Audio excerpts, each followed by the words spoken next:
Era el momento de la entrada del año nuevo de 1500, cuando a la tienda de campaña del ilustre Gonzalo Fernández de Córdoba, situada en un lugar indeterminado en las inmediaciones de la Alpujarra, llegaba un mensajero del rey para convocarlo a palacio.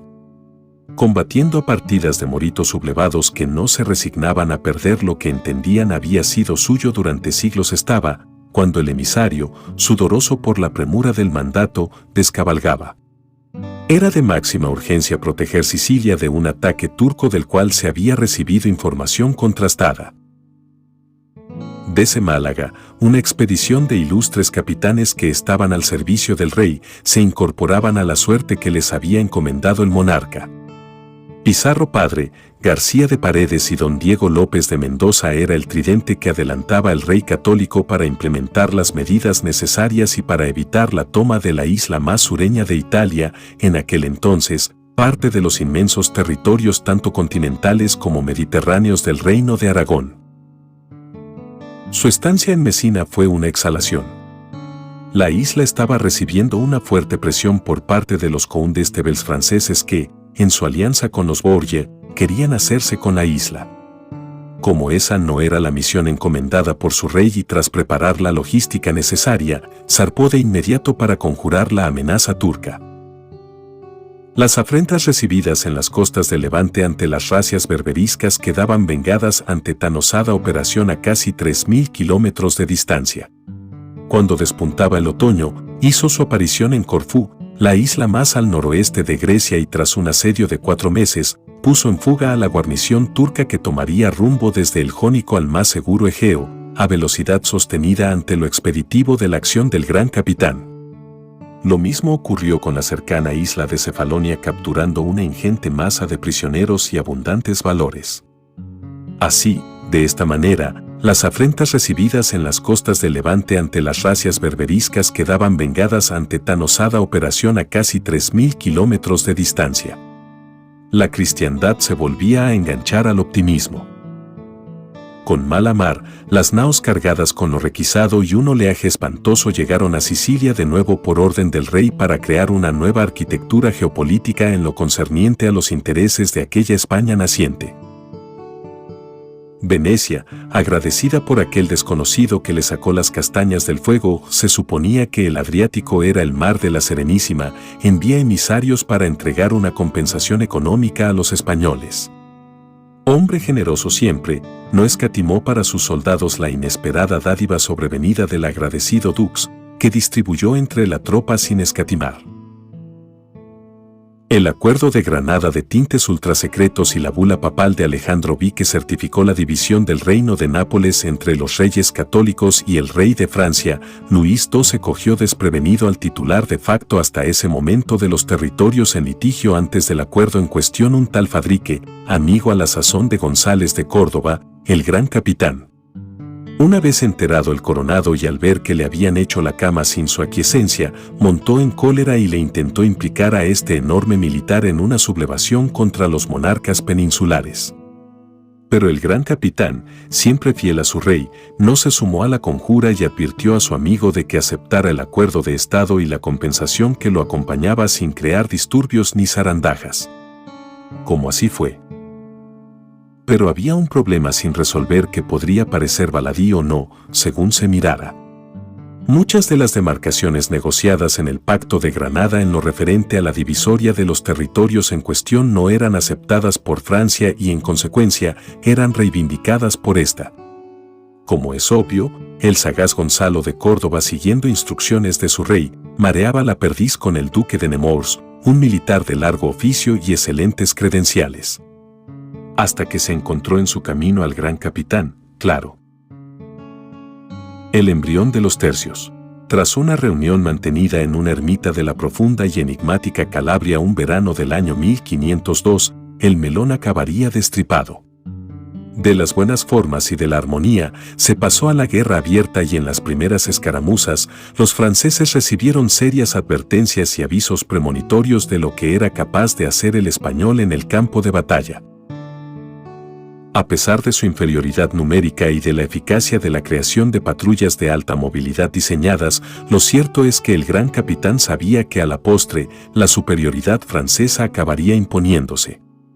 Replegado en la ciudad costera de Barletta en la adriática región de Apulia con lo que sería el embrión de los llamados más tarde tercios de España, una tropa selecta y de alto nivel de entrenamiento echó un vistazo a sus cartas dándose cuenta de que para acabar con tan sustancial adversario hacía falta algo más que voluntad de combate y desoyendo a sus consejeros, se blindó en la pequeña ciudad marítima a la espera de refuerzos. Oficialmente, España y Francia no estaban en guerra y el rey español intentó por todos los medios. No hay que olvidar que según algunos historiadores fue la inspiración de El Príncipe de Maquiavelo evitar un conflicto abierto y de grandes proporciones. Finalmente, a las puertas del otoño de 1502, la guerra es ya un hecho y así se lo hace saber a su incondicional Gonzalo de Córdoba.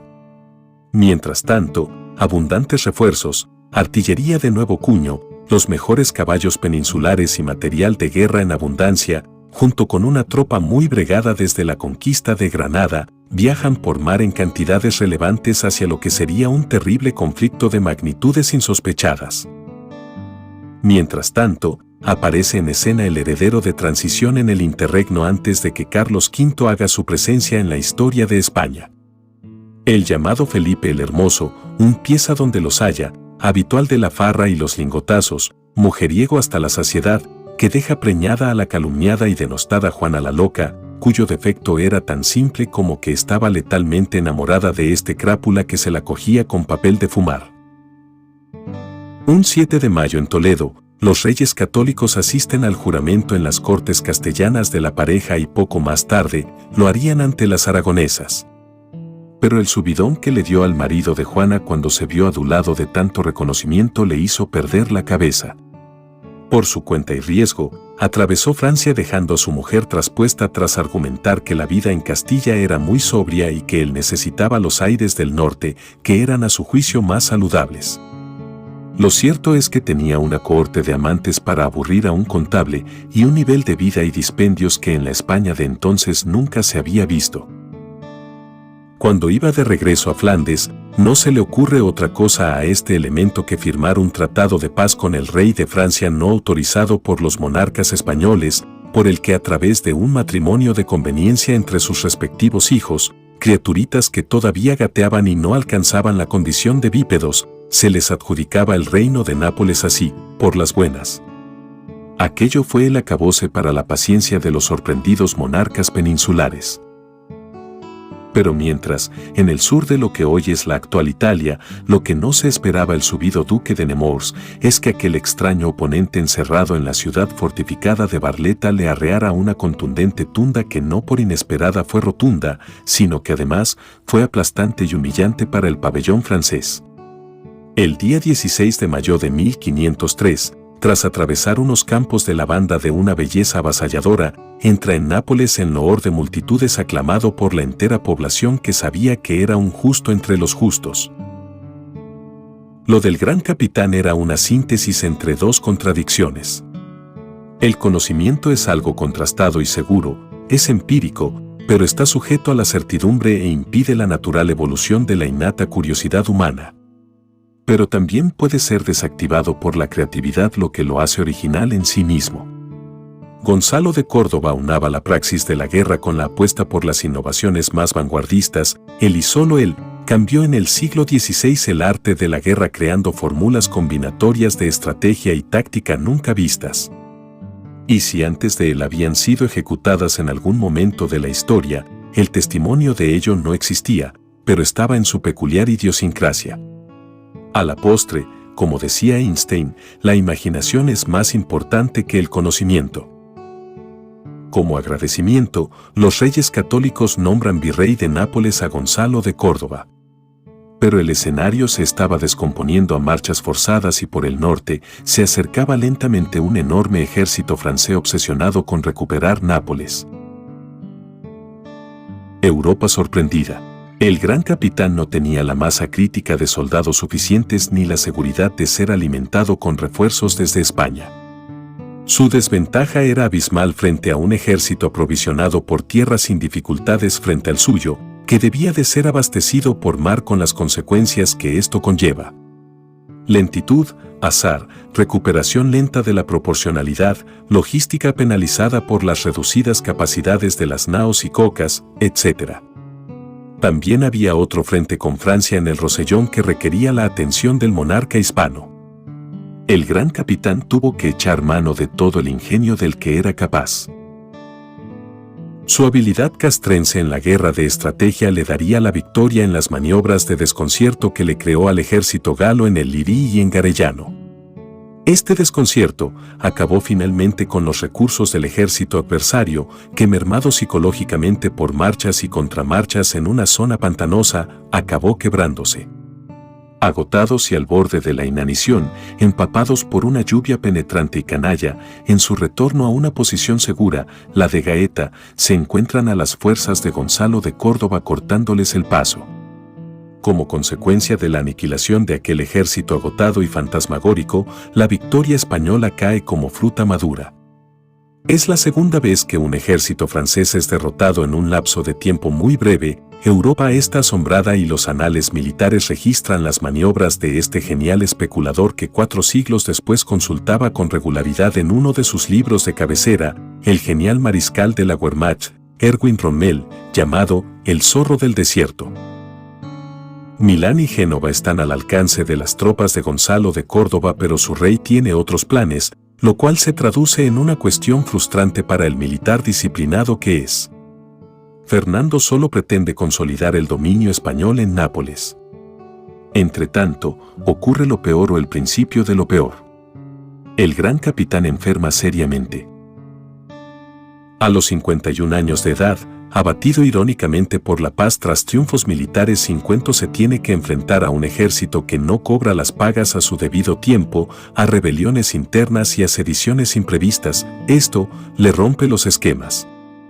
Pide la sustitución inmediata, no puede penalizar a soldados que le han acompañado en todos los frentes de guerra sin rechistar y ahora se ve impelido a castigarlos. Además, todo este panorama se ve exacerbado por el conflicto entre el embajador español en el Vaticano, Francisco de Rojas, a cuenta del litigio con los Bourget y en particular con el condottieri César, líder de una mesnada de mercenarios brutales. Por otro lado, el 26 de noviembre muere Isabel la Católica y ésta deja testamentado que el regente debería de ser su marido. La nobleza castellana no respeta esta última voluntad de la reina extinta y entronizan al crápula de Felipe el Hermoso. Fernando el Católico, un hábil rey que gobernó con mano dura y diplomacia elegante, es relegado y rehúye el conflicto para evitar males mayores, pero en apariencia, solo él sabrá el porqué de sus decisiones. Toma partido por el amor de Germana de Foix, sobrina de Luis XII al que tanto había combatido Gonzalo de Córdoba en los territorios del sur de la actual Italia. Además, se le acusa de intentar dar un golpe de estado en Nápoles para afirmarse como rey del mismo, calumnias del mal perdedor que ostentaba la embajada en el Vaticano, Francisco de Rojas. En Castilla solo tiene el apoyo del duque de Alba, que no es poco, incondicional amigo hasta su muerte. Cisneros, confesor de la reina en vida, intenta guardar las formas y evitar conflictos mayores, pero a la postre se debe a Castilla y Felipe el Hermoso. Fernando, en ese momento, está embarcando hacia Génova para dirigirse a Nápoles, donde es recibido entre el entusiasmo popular. Fernández de Córdoba no da pábulo ni indicios de desacato en ningún momento. Pero el conflicto está latente. Y este estalla por el tema de la contabilidad, episodio más que famoso en las crónicas de la época. El gran capitán, lamentablemente, todo hay que decirlo, era un pésimo contable. Hubo bronca de las que hacen historia y la regañina real quedó mitigada por el tremendo reconocimiento del pueblo de Nápoles hacia Gonzalo de Córdoba.